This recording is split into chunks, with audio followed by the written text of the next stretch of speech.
Hi everyone, it's Vicky here. I hope you had a really good week. What's been going on here? Well, I made a decision on the patterns. I think what I'm going to do with the photo shoot, for those of you who watched the last kind of vlog, I'm going to take some pictures on my stand. I don't really want to stop patterns coming out just because they don't have studio pictures on a model done. So it's kind of cut my production time by a couple of weeks. So I'm just kind of frantically running about trying to finish a few things because it's knocked a couple of weeks off my schedule. So yes, I'm very busy doing all that. What else? Oh well, I had some really good news. Actually, just after I filmed the blog post last week, can't really say too much about it at the moment. It's not confirmed, so I don't really want to jinx anything. But I suppose I can tell you that it revolves rather around knitting specifically. It's more to do with trend prediction, which a lot of you will know is kind of the basis of Twisted and what we do. So I suppose I should really explain why I feel that they're so important. This company, I have to be very careful.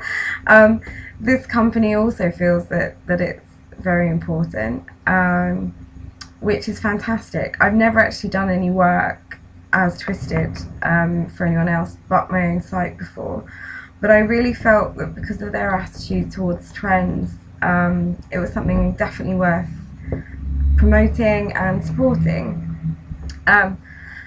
And the reason, I suppose, it is kind of why Twisted started in the first place. Originally, or a little bit younger, I used to go to a show who people in the UK will know is Knit Stitch and Creative Craft, and they're quite a big knitting show. They also do lots of other things. They sell machines and yarn, and it's a massive show. And the one I used to go to was the Alexandra Palace one. A fantastic show if you're into knitting. And for a couple of years I helped out a couple of non-profits on their stands when I was a little bit younger, just manning the stand, talking to people, things like that. But it did kind of give me a bit of an insight into kind of people's views, I suppose, on knitting and who actually did it and how it was perceived. The show at Ali Pali used to last for 3 days. It's a Friday and a weekend, and the Friday was always like a student kind of day. You'd have lots of school trips and university trips and things like that,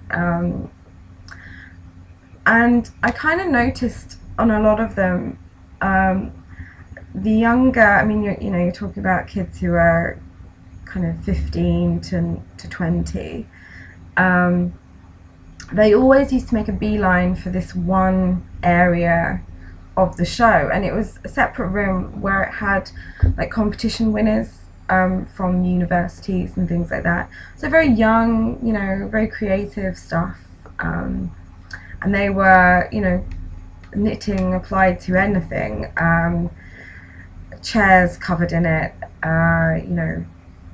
obviously clothes and garments and things like that, but there'd be wall hangings and really creative, vibrant stuff.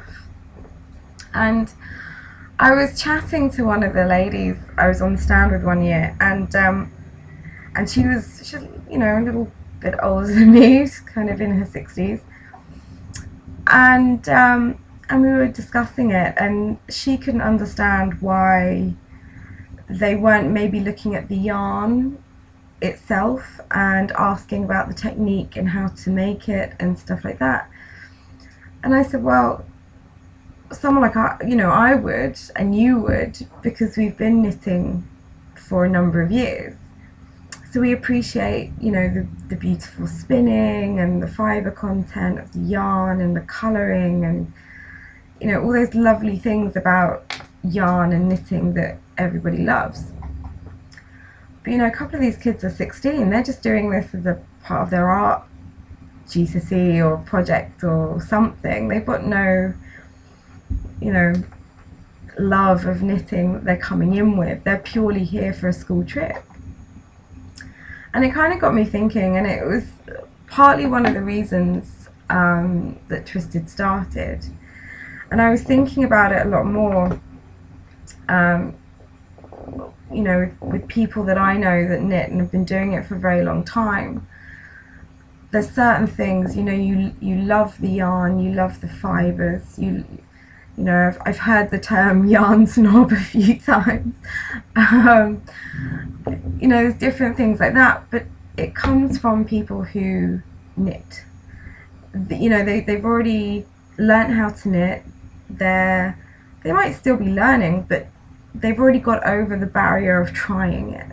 You know, they've kind of found that love for it, and they're quite happy to invest their time learning new stitches or looking for really good yarn, or, you know, learning about it.